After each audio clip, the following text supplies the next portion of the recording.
www.healthcmi.com. Acupuncture Continuing Education Online today. Chinese Herbal Medicine Mental Illness Relief. Now, this article was published at healthcmi.com in the news department on November 25th, 2020. So go to healthcmi.com, click on news, and look for the article entitled Herbal Medicine Mental Illness Relief. And what you'll see there is a full write-up. Let's talk about some of the details. It's very important. Chinese herbal medicine is an effective measure for the treatment of mental disorders. Independent investigations find Chinese herbal medicine effective for the reduction of symptoms associated with a type of mental illness termed Bai He disease. Now, translated, it would translate as a lily disease because Bai He is an herb that is essentially a lily bulb, a special type, of course. Researchers note that Bai He disease directly correlates to the modern diagnostic term psychoneurosis.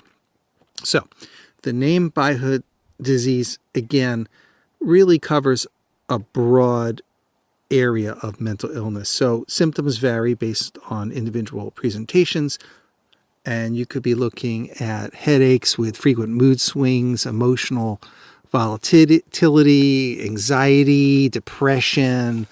And I'm looking deep into the research here. I'm seeing quite a bit here. Insomnia, bitter or dry sensation in the mouth. Now you're getting into diagnostics. A dull pain in the abdominal area. And some patients also experience a sudden loss of appetite. Now, what you're looking at here is anxiety and depression with all its symptoms. And we sometimes can refer to that as Bai He disease just because so many herbal formulas include the herb Bai He for the treatment of insomnia and depression. So, according to traditional Chinese medicine principles, various presentations of Bai He disease involve internal imbalances, including rising yang and deficient yin in the body. A modern correlate to this ancient principle is the presence of endogenous biochemical and metabolism imbalances. So that's when you would say, oh, the hormones are imbalanced. There's not enough neurotransmitters, not enough serotonin, things like that. So again, you could think of the herbal medicine as a super nutrient. So when we say a yin tonic, it boosts the yin. What are we talking about? It does not only moisten the yin, meaning it has a moistening property on the body, but it also very specifically is a nutrient that, for example, can balance, let's say, estrogen and testosterone or something like this. If we get down to each herb, it does have an effect on the endocrine system and all of the biochemicals delivered to the body. So we can see that as a quantifiable measure of how each herb and each herbal formula works. But again, these broader categories like Tanafai Yin, Tanafai Qi, Tanafai Yang signify metabolic functions in a lot of cases. For example, Tanafai Qi means it gives you more energy. You're less exhausted, for example. So just because we use ancient poetic terms like heart and liver qi imbalances does not mean that doesn't correlate to, let's say, preventing palpitations in the heart. Or in terms of liver qi, we would more specifically relate that to, in this case, getting rid of things like anxiety, panic attacks, and irritability. So liver qi, in this sense, talks about spreading energy or really a soothing property on the body in some way. So that's a little different. We're trying to translate these ancient terms and in terms of what they mean in a modern correlate. Of course, in Chinese medicine, there are syndromes associated with each thing with very specific clinical presentations. So it is very specific. Also, the ancient Chinese literature does note that weather changes, overwhelming stressful pressures externally, and all of these kinds of things do upset the natural rhythms and impair psychological defenses.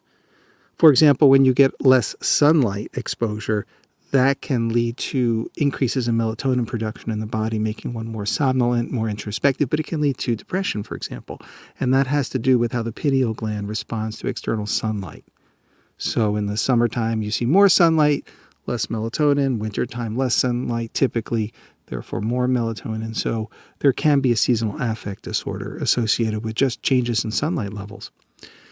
In a clinical study conducted at Tongzi Hospital of Chinese Medicine in Guizhou, 32 patients with Baihe disease, the 13 male and 19 female, ages 28 to 76, were given the Chinese herbal formula Shugan Baihe. Now, they used ECGs, electrocardiograms, ultra beta scans, computerized tomography, CT scans, right, to screen for abnormalities to make sure the proper exclusion parameters were used for the study. And the herbs in the formula, you can see all the dosages in the article if you just click on news at healthcmine.com. Baihe, Chai Hu, Dangui, Baishao, Mushang, Baizhu, Jinghao, Shengdi, Huangqi, Ganqiao. So very interesting formula. Kind of going to smoothing the qi, some tonic effects, and even an antitoxin property in it. So I find that very interesting. Think of Qinghao for that Shaoyang issue and benefiting the Shaoyang channel. So very interesting approach to the herbal formula. Now, they did add some special formula herbs. So, for example, if people had a little bit of obsessive-compulsive problems and excess mental activity, they would add Langu Muli, great classics for what we say in Chinese medicine, calming the spirit. People had headaches, they added some other herbs like Yujin and Hehuan Pi. And this is a semi-protocolized study, so they did allow for these customizations. And in Chinese medicine, we'd say they moisten the lungs, nourish the heart, and tonify qi, and balance the yin and yang. And what they found was among the 32 patients, 14 patients recovered after 7 doses, 17 patients recovered after 10 doses. One patient did quit the treatment due to personal reasons, and so the total effective rate was 96.9%. Now, keep in mind that a total effective rate does not mean a cure rate. So, yes, out of 32 people, 14 did have a total cure rate, but the rest pretty much had some benefits or some results, but not necessarily getting all better. So I don't want to give a false impression that the acupuncture or herbal medicine alone is a monotherapy. We always encourage talk therapy, lifestyle changes in the diet, nutrition, exercise. Things like Tai Chi and Qigong are traditionally used to soothe the spirit, but there are other forms of meditation like Tibetan Kumye or yoga. So many things to help really make a beautiful life. Even just going for long walks, taking care of family members and being with them in a good way. These are the kinds of things that can contribute to good mental health as well. But on a clinical level, this does help to get the brain, the heart, the internal organs back in a situation where the normal endogenous chemical secretions in the body are returning and giving people a fighting chance to have a reduction of depression and anxiety. Now, this article covers another study using Baihe as the chief herb in Baihe Dazao. This formula was used in an investigation for intractable cases. So 25 males, 31 females, everyone had the anxiety and depression for about 1 to 5 years, the Baihe disease, and all experienced significant improvement following the herbal medicine treatment. Again, it's not unusual for people to feel better after the treatment. How many recovered is an entirely different story, right? Nonetheless, everyone at least benefited from it. And those herbs were Baihe, Shengdi, Ganqiao, Huai Xiao Mai, and Dazao. So again, if someone has a wheat allergy, this is probably not a good formula for them. The intractable cases, this is interesting. People were taking vitamin supplementation and Valium to control their anxiety, and their symptoms persisted anyway. So out of those cases, then they took samples at 2 different Beijing hospitals and treated them there.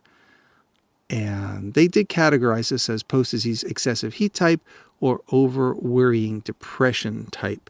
So it looks like we're looking at maybe, if I were to look at it from a Chinese medicine perspective in the translation here from our HealthCMI team of translators, I would say it's probably like a heart fire, liver heat, or liver yang uprising, and also a liver qi stagnation depression cycle here.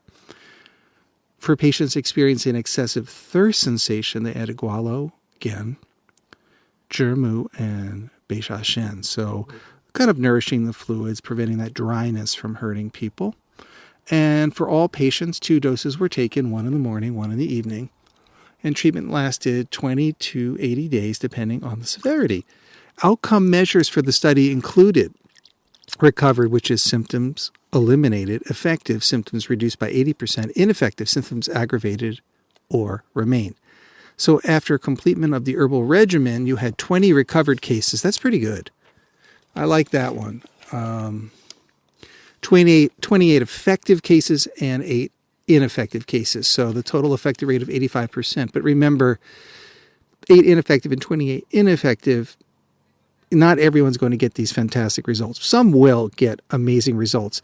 Maybe there are people who had other things in place mentally and emotionally already from a cerebral perspective, but they needed that physical support to recover. Now, the results of the aforementioned studies show that Chinese herbal medicine such as Bai He, that type of lily, can be part of an effective solution for the treatment of certain mental illnesses. So, a great study. Go to healthcmi.com. Look for this. I think you'll really enjoy it and learn a lot. Really, really special. I want to thank everyone for listening. I'm Adam White, licensed acupuncturist. www.healthcmi.com.